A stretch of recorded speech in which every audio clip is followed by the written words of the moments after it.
It's Friday, June 20th, 2025. I'm Heath Lambert, and the biggest story of the week is the conflict in Iran. President Trump is meeting with his national security team regarding the escalating situation in the Middle East. Israel and Iran have traded strikes for a fourth day. Israel says it attacked the headquarters of Iran's state television today, which was captured during a live broadcast. This is the moment Israel targeted Iranian state TV live on the air.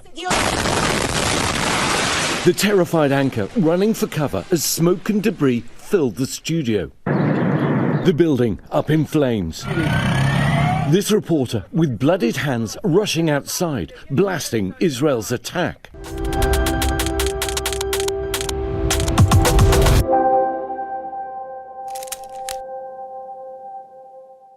Last Friday, June 13th, Israel launched Operation Rising Lion, dropping hundreds of bombs on the nation of Iran, destroying nuclear facilities and killing dozens of Iranian leaders.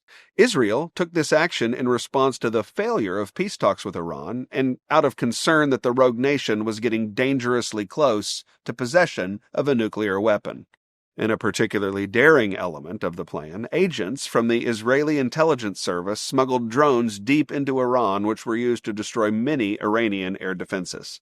Since then, we have seen expanding attacks as Iran has shot missiles into Israel, the United States has strengthened its military presence in the region, and Israel has promised that the attacks will continue until it has eliminated Iran's ability to produce a nuclear weapon. Much of the news coverage, perhaps most of it, is about scary things that may happen. Will the United States get drawn into another costly and protracted war? Will the regional conflict with Iran expand to a global war? Will Israel pursue regime change? These questions are as understandable as they are unanswerable right now. My commitment on the biggest story of the week is to deal with the headlines as they are, not the headlines as they might be. We'll cross the bridge of those potential headlines when and if we get to them. For now, we face a serious and deadly conflict that has been brewing for a long time. The conflict, as it currently exists, is more than enough for us to process this week. The situation, as it exists right now, requires at least two reflections on conflict. The first reflection is that conflict is profoundly unpleasant. Conflict, especially military conflict, involves the painful loss of energy, money, time, and human life. That rather obvious reality is behind much of the news related to Iran in the past week. The unpleasant loss inherent in conflict is what makes so many nervous and afraid of the current moment. We hear garden-variety Americans expressing reservations because they're worried about getting into a conflict which they say is none of our business. We hear relatives of service men and women expressing concern because they are worried about their loved ones entering danger. We hear government officials warning about involvement in this conflict because they fear bearing responsibility if and when things go wrong. There are indeed many concerns to weigh because all conflict is horrifyingly unpleasant. But the second reflection about conflict is that it is also unavoidable. This reality is as tragic as it is true. Conflict is a certainty in a sinful world. This is true in your life, family, job, and friendships. And it is true in global politics.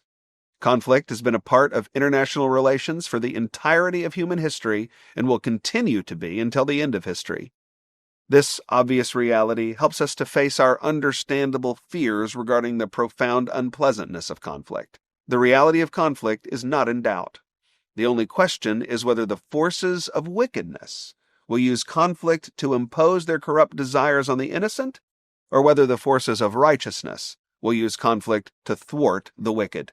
The wicked leadership of Iran has been committed to the destruction of Israel and America since they began their corrupt reign in 1979. For 45 years, their desire to destroy has never been limited by a principled desire for peace, but only by a practical lack of means to do what they most desire.